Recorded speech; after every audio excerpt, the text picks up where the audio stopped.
Luis Carlos Ugalde, director de Integralia y colaborador de este espacio, está con nosotros. Buenas noches, Luis Carlos. Hola, Susana. ¿Cómo estás? Muy bien, gracias. ¿Cómo te va con la cuarta transformación? Oye, estamos como marchas forzadas, bueno, ¿no? Por cierto, a ver. Sabremos dentro de algunas décadas si efectivamente esta fue una transformación.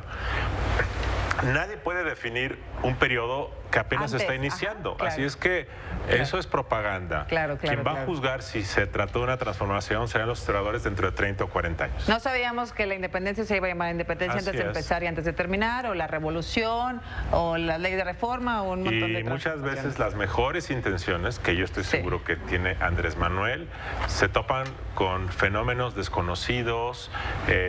Así es que hay que esperar, hay que ser pacientes. Yo prefiero llamar el gobierno de la República. ¿Cómo te ha ido con este nuevo gobierno de la República? Bueno, a mí me parece que es una época inédita, es una época nueva, son nuevas modalidades, hay que analizarlo con mucho cuidado, no hay que dejarnos arrasar por el exceso de información.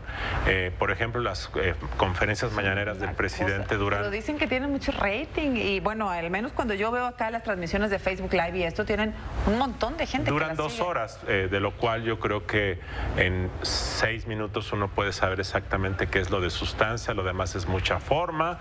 En fin, tú tienes más bien que decirnos cómo te va con la 4T. Mucho trabajo porque imagínate que una conferencia duró 3 horas uno de estos días y entonces pues tienes que revisar muy bien lo que vale mucho la pena, lo que es noticia, lo que genera agenda, pero lo que no hay duda, Luis Carlos Ugalde, es que el presidente o el personaje de López Obrador sigue marcando la agenda todos los días. Sí, yo creo que está dominando la agenda y yo creo que hay otras voces que las democracias requieren, que están como timoratos, quizá acobardados algunos, y necesitamos más voces. A mí me gustaría que hubiese la mañanera de López Obrador y que hubiese la contrarréplica de la mañanera por el presidente de un partido.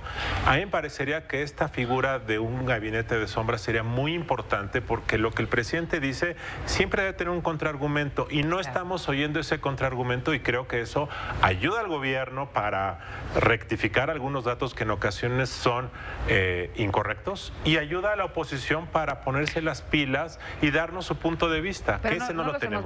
No los hemos visto. No. Hemos visto muy activos a 2 expresidentes, Felipe Calderón y Vicente Fox. ¿Qué dices de eso?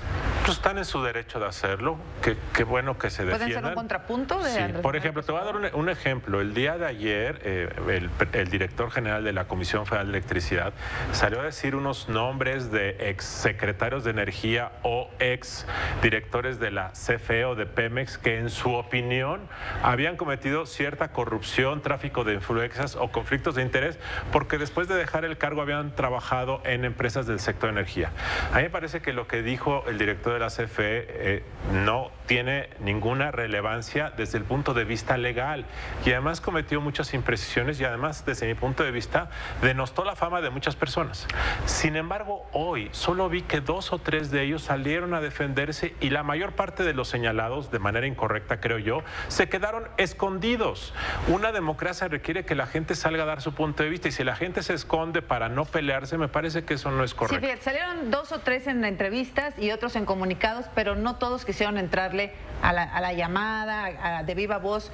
Hay un poco, digamos, no quiero usar la palabra cobardía, pero se están replegando un poco ante la embestida que significa la popularidad del presidente López Obrador. Bueno, y qué bueno que el presidente diga que él quiere decir las cosas. Sí, ha sido toda su vida, pero requerimos más personas con vigor y con valentía. Sí, se trata de valentía hacer su punto de vista y que el presidente diga lo que piensa. Me parece que eso es muy saludable. Oye, hay otra patita de la mesa que es muy importante, que es el Congreso. Ellos ya llevan 5 meses desde septiembre. Ahorita veíamos que están con estancias infantiles con la Guardia Nacional. ¿Qué tan eficiente ha sido el Congreso de Morena, porque tienen una mayoría en la Cámara de Diputados y de Senadores, en estos 5 primeros meses, Luis Carlos? Yo veía pues un estudio que hiciste en Integralia en donde dibujas la eficiencia del Congreso, por decirlo de alguna forma. Yo creo que el primer periodo de sesiones, o sea, el septiembre-diciembre, fue atípico porque el gobierno no estaba en funciones sino hasta el 1 de diciembre, pero Morena ya era una hegemonía en ambas cámaras. 2, la agenda no estaba bien definida. 3, debemos decir una cosa, Morena en realidad no es un partido cohesionado, es un movimiento que incluye a personajes de todos colores, sabores, regiones, vienen del PRI, del PAN, de la extrema izquierda, de partidos de iniciativa privada, de todos lados. todo. Entonces, los de Morena te dicen es que es muy difícil gobernarnos porque apenas estamos encontrando la forma de dirimir nuestros puntos de vista y eso hace que incluso la coordinación de Morena con el gobierno sea complicada. En el periodo extraordinario de enero iban a aprobar la Guardia Nacional y los diputados de Morena, queriendo sacar la chamba al presidente, o sea, aprobarle su iniciativa, aprobaron unos cambios para que la oposición votara a favor y el presidente se enojó y horas después salió a decir que estaba mal. Y como resultado de esa descoordinación o falta de comunicación es que ahora otra vez se va a tener que aprobar esto. Lo que te dicen también es que al interior de Morena hay conflictos entre los liderazgos. Por ejemplo, digo, y esto es público, el coordinador de los senadores de Morena salió hoy a desafiar a la presidenta de Morena, a Jacob Polevsky, públicamente.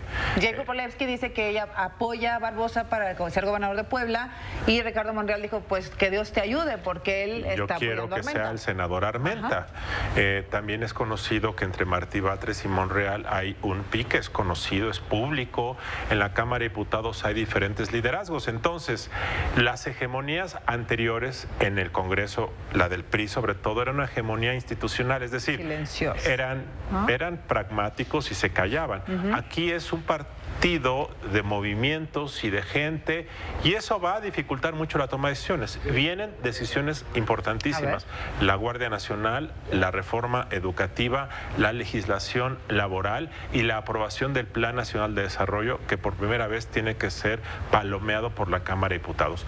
Yo creo que el presidente de la República tiene suficiente control y ascendencia, pero no descartes que el desgaste político al aprobar la Guardia Nacional, porque hay mucha gente morena que internamente está en contra, haga que la agenda se retrase, que haya gritos, manotazos, desgastes y a ver cómo termina.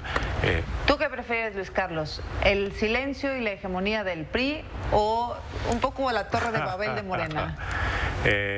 Para la democracia, pues déjame te lo pongo así. Me gusta más esto último. Sí, ¿no? Digo, no es lo ideal, pero es preferible. En la forma. Lo que pasa es que también hay que ver el contenido.